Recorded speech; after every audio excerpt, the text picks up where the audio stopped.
Fact number 1, ఆండ్రోమీదా. ఇది మన గ్యాలక్సీకి ఓ neighbour, అంటే పక్కనున్న ఇంకో గ్యాలక్సీ. ఒక మంచి బైనాక్యులర్ ఉండి ఏ రోజైతే మూన్ రాదో అప్పుడు యునైటెడ్ కింగ్డమ్ లో ఏ ప్లేస్ కి వెళ్లి డార్క్ స్కై ని చూసినా అప్పుడు మనకు చాలా క్లియర్ గా ఈ ఆండ్రోమీదా గ్యాలక్సీ కనిపిస్తుంది. దిస్ సౌండ్స్ గుడ్ కదా.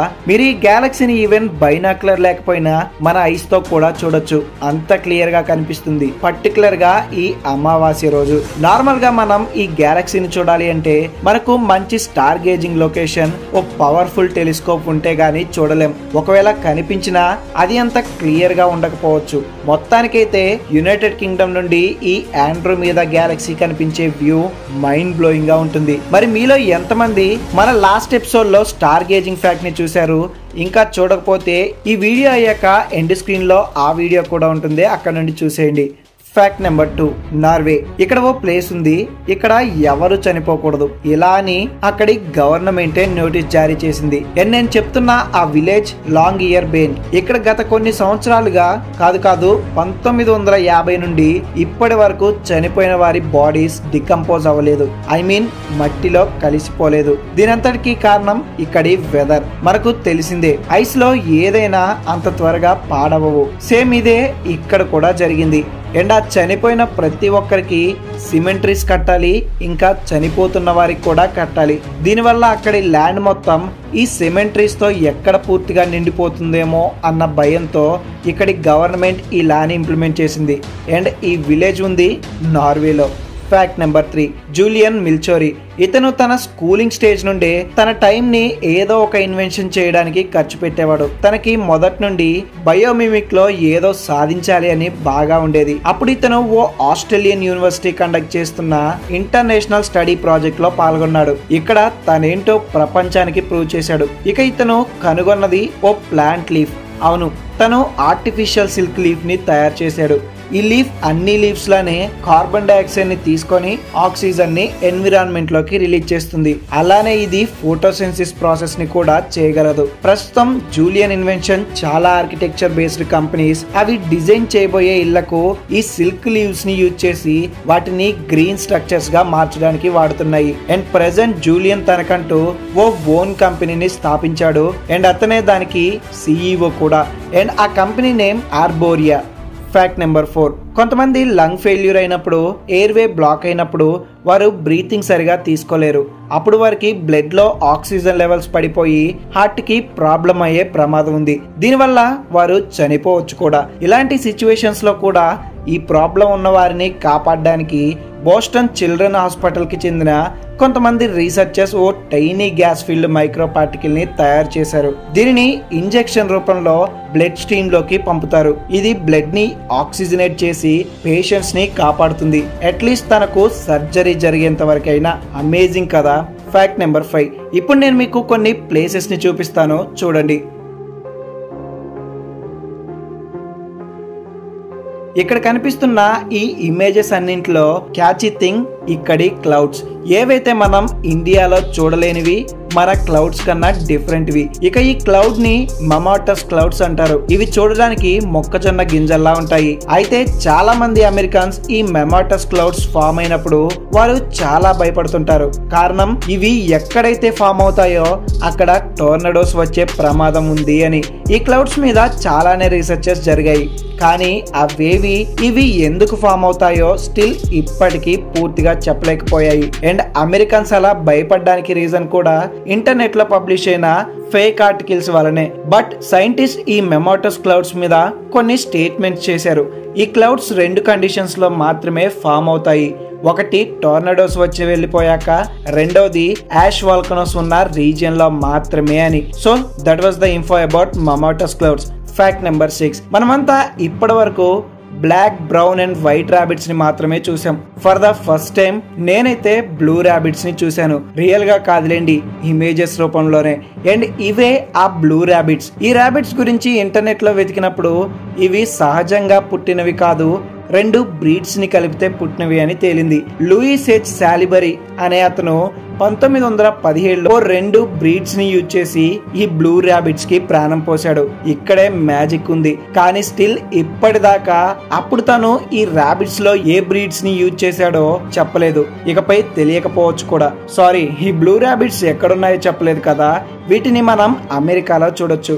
Fact number 7. కార్స్ పొల్యూషన్ చేస్తున్నాయని ఎలక్ట్రిక్ కార్స్, ఎలక్ట్రిక్ వెహికల్స్ అని ఆల్టర్నేటివ్స్ ని వెతుక్కుంటున్నాం. కానీ నిజానికి మనం వాడే పెట్రోల్, డీజిల్ వెహికల్స్ ని తయారు చేయడానికి కారణం ఒకానొక టైంలో జరిగిన ఓ ఇన్సిడెంట్. అదేంటో చెప్తా వినండి. 20th సెంచరీలో ఎక్కడికైనా వెళ్ళాలి అంటే ఎక్కువగా గుర్రాలను ఉపయోగించేవారు. ఈ హార్సెస్ పూప్స్ ఎక్కువ బ్యాట్స్మెన్ ని ప్రొడ్యూస్ చేయడం, అది నేచర్ ని పొల్యూట్ చేస్తుంది అనే ఒక్క కారణంతో ఆల్టర్నేటివ్స్ ని వెతకడం స్టార్ట్ చేశారు. అప్పుడు మనం ఇప్పుడు వాడుతున్న కార్సే సొల్యూషన్ గా కనిపించాయి. సో కార్స్ ఒక్కటే ఎకో ఫ్రెండ్లీ గుర్రాలతో పోల్చుకుంటే అని కార్స్ ని ప్రొడ్యూస్ చేయడం స్టార్ట్ చేశారు.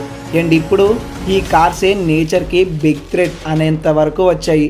ఇప్పుడు ఈ కార్స్ ని కాదని ఎలక్ట్రిక్ కార్స్ అంటున్నాం. అండ్ ఇప్పుడు కనుక్కోబోయే ఈ ఎలక్ట్రిక్ కార్ కూడా నేచర్ కి డ్యామేజ్ చేసేవే.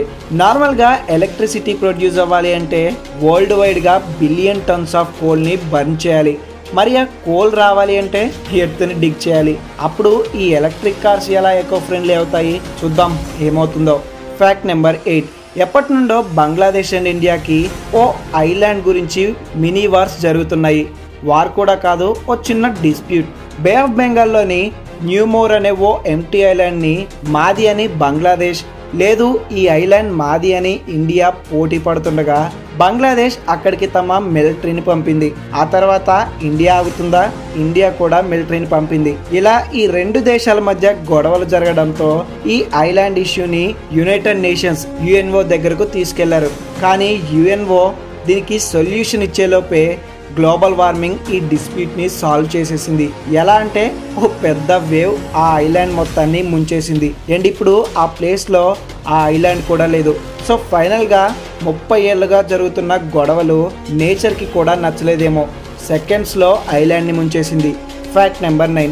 మనం స్నేక్ వెనమ్ ని అమ్మితే మనీ వస్తాయి అని వినే ఉంటాం. అలానే ఏ స్నేక్ వెనమ్ ఎక్కువ కాస్ట్ తెలుసుకొని మరి వాటి విషాన్ని అమ్మేస్తారు. ఇది ఎక్కువగా ఫారెన్ కంట్రీస్ లో జరుగుతాయి. అసలు ప్రపంచంలో మోస్ట్ కాస్ట్లీయెస్ట్ వెనమ్ ఏంటి? అది ఏ జీవి ప్రొడ్యూస్ చేస్తుంది. అంతకన్నా ముందు మీరు ఒకవేళ ఛానల్ కి ఇదే ఫస్ట్ టైం వచ్చినట్లయితే వెంటనే ఛానల్ ని సబ్స్క్రైబ్ చేసి పక్కనే ఉన్న బెల్ ఐకాన్ ని యాక్టివేట్ చేయడం అస్సలు మర్చిపోకండి. అండ్ ఆల్రెడీ సబ్స్క్రైబ్ చేసుకుని బెల్ ఐకాన్ ని ఆల్లో పెట్టుకున్న వారికి thank you so much, love you all. ఇక ప్రపంచంలో అతి ఖరీదైన వినం స్కార్పియన్, తేలు వినం. దీని కాస్ట్ $36 మిలియన్, అది కూడా పర్ గ్యాలన్ కి. అంటే మన ఇండియన్ కరెన్సీలో అప్రాక్సిమేట్లీ 291 కోట్లు. అండ్ 1 గ్యాలన్ అంటే మన దగ్గర 4.5 లీటర్లు. Fact number 10. Allu Arjun, the iconic star, of course stylish కూడా. ఇక ఈ వీడియోలో మనం అల్లు అర్జున్ గారి గురించి డిస్కస్ చేద్దాం. 2021లో రిలీజ్ అయిన రిపోర్ట్స్ ప్రకారం అల్లు అర్జున్ గారి టోటల్ నెట్వర్క్ $48 మిలియన్, అంటే ఇండియన్ కరెన్సీలో 354 కోట్లు.